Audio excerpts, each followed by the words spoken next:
Hi everyone, welcome back to my YouTube channel. My name is Kevin Saili dan pada channel ini teman-teman akan menemukan informasi seputaran technical analysis dari cryptocurrency. Jadi pada kesempatan kali ini atau tepatnya video kali ini saya pengen bahas ke teman-teman tentang pergerakan BNB. Ini berdasarkan beberapa permintaan teman-teman. Untuk yang belum, nanti tunggu waktunya ya, saya akan bahas di kesempatan berikutnya. Sebelum saya bahas tentang BNB, saya pengen sedikit review tentang Bitcoin ya. Jadi biar teman-teman tahu nih gambarannya Bitcoin gitu. Anyway, before I start, seperti biasa saya remind this is not financial advice. Teman-teman feel free untuk lakuin analisis sendiri gitu ya. Jangan terpaku sama analisa saya juga gitu. Pertama yang mau saya highlight di sini adalah kita terkena decline ya terhadap exponential moving average yang 34 itu di garis yang warna biru ini, teman-teman. Sebentar, saya gedein dulu. Oke, ini garis yang warna biru.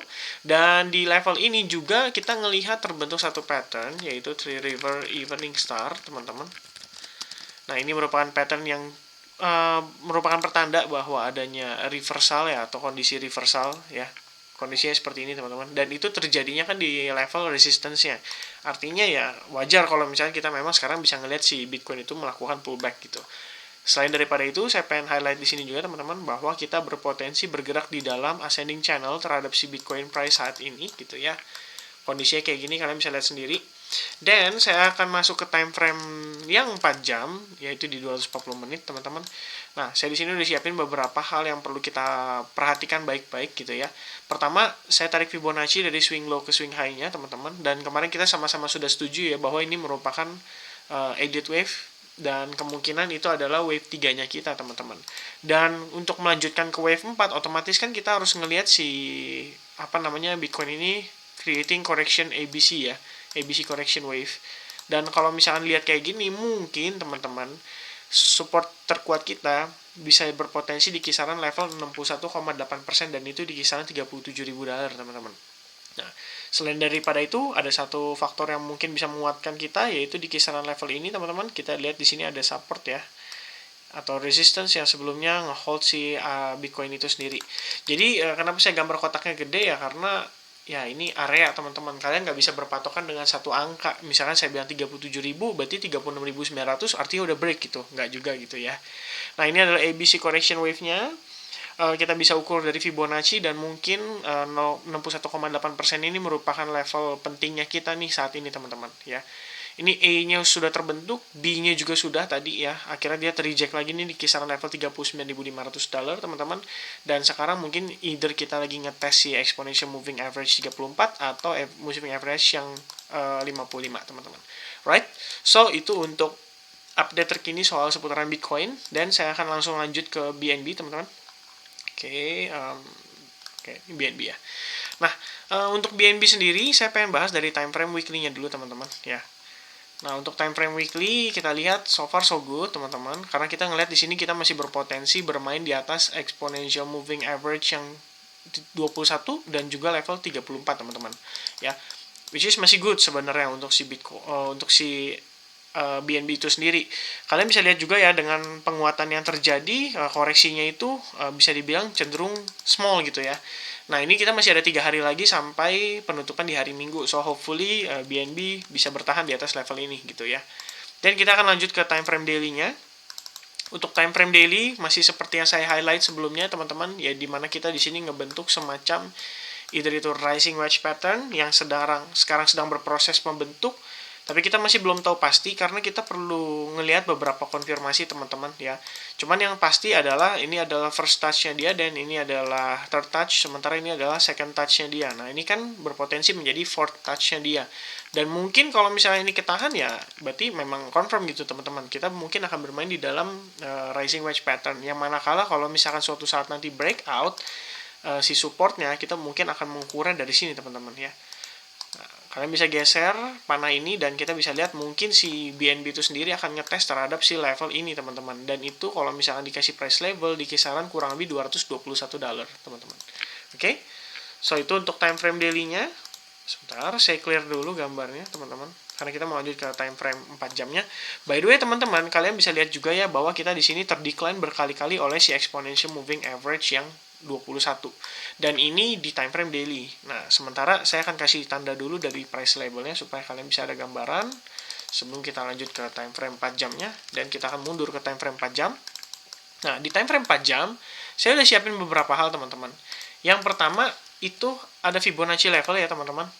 Kalau misalnya kalian bisa lihat sendiri, di sini kondisinya, kita kan sebenarnya pada beberapa hari yang lalu saya sempat share ke teman-teman bahwa kita itu breakout 2 pattern sekaligus. Pattern yang pertama itu adalah descending broadening wedge patternnya yang ini, ya kan?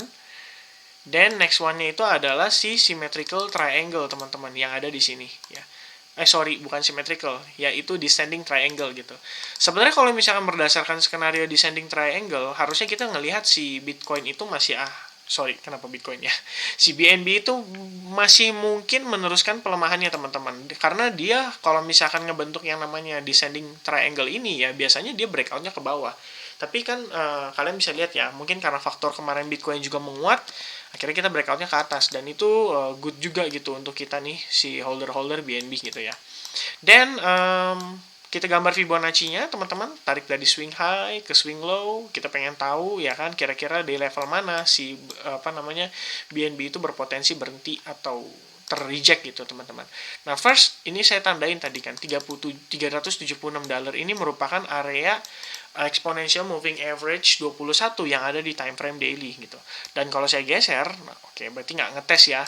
Nah, at least kita mungkin akan terdecline itu di kisaran angka ini, teman-teman, atau 50%-nya si Fibonacci yang dari pergerakan terakhirnya, teman-teman. Ya, swing high ke swing low-nya di sini. Dan kalau misalkan demikian, sebenarnya 61,8% itu adalah challenge-nya kita untuk di break gitu, sebelum akhirnya kita melanjutkan penguatan terhadap si BNB gitu. Nah, cuman permasalahannya karena kita sudah terdecline nih, kita perlu cari tahu kan seberapa dalam kira-kira dia bisa turun. Dan kalau misalkan untuk cari tahu hal itu, kita akan gunakan lagi Fibonacci dari swing low-nya ke swing high. Dan kita bisa dapat beberapa level-level yang berpotensi menjadi area supportnya kita gitu. Dimana salah satunya di sini adalah Fibonacci 50%. Yang kalau misalnya saya extend ke sebelah kiri, ini juga menjadi reason kenapa si BNB sebelumnya sempat ketahan di sini dan juga ketahan di sini, teman-teman. Nah, itu semua jadi lebih clear ya, lebih kelihatan, lebih jelas ya, teman-teman. Dan saya akan tandain level itu dan kita akan hilangkan si Fibonacci-nya. Nah, lalu yang sebelum yang cukup penting saya pengen bahas gitu ya. Di sini kita pertama breakout chart pattern dan udah 2 breakout sekaligus terhadap chart pattern, artinya kita sebenarnya masih memegang kendali atas si bullish momentum ini. Tinggal challenge-nya adalah dia harus berhasil clear level resistance di sini ya, sebelum kita meneruskan penguatannya. Dan mungkin ini akan di-retest dulu, teman-teman, beberapa kali gitu. Karena misalkan selain saya bicara soal yang hal breakout chart pattern itu, kita juga ngeliat di sini ada bullish momentum ya, dimana kita di sini terjadi double bottom, teman-teman, dan bahkan bisa dibilang triple bottom. Kalau kalian ukur, tadinya kan si seller masuk di sini, teman-teman, ya, dan dia masuk sini. Harusnya kan dia create yang namanya lower low, teman-teman, atau dia breakout si descending triangle ini. Ternyata kan dia ke hold di level ini. Artinya kan ini somehow adalah merupakan level penting bagi si BNB. Dan setelah penurunan yang terakhir dia gagal create lower low, yang terjadi adalah BNB itu growth gitu. Dan growth-nya itu sekitar hampir 200%-an lah kurang lebih ini pergerakannya, teman-teman. Nah, maka jangan heran kalau misalnya kita akan ngetes lagi si level ini. Dan ini sebenarnya kondisinya sama kayak yang terakhir waktu saya bahas di Bitcoin itu mengenai si V-formation gitu, teman-teman. Right? So far itu aja yang bisa saya sampaikan, teman-teman. Mudah-mudahan video tentang seputaran BNB ini bisa membantu. Kalau misalnya kita tarik garis di sini, kalian juga bisa tambahin ini membentuk semacam ascending channel, yang artinya kita berpotensi rebound either itu sampai ke sini dan kita balik lagi baru dia breakout ke atas. Oke, next target itu berada di kisaran level kurang lebih $404. Right? So itu aja yang bisa saya sampaikan seputaran update terkini di Bitcoin price dan juga BNB. Mudah-mudahan teman-teman semua di sini bisa terbantu dengan update yang saya berikan. Bisa juga jadi bahan untuk teman-teman melakukan analisis sendiri juga. So, kalau misalnya kalian suka, jangan lupa likes, share video ini ke teman-teman BNB kalian juga, dan juga jangan lupa untuk subscribe supaya dapat istilahnya notifikasi untuk video-video berikutnya. Oke, itu aja dari saya. Thank you very much. I'll see you guys again in the next video. Bye-bye.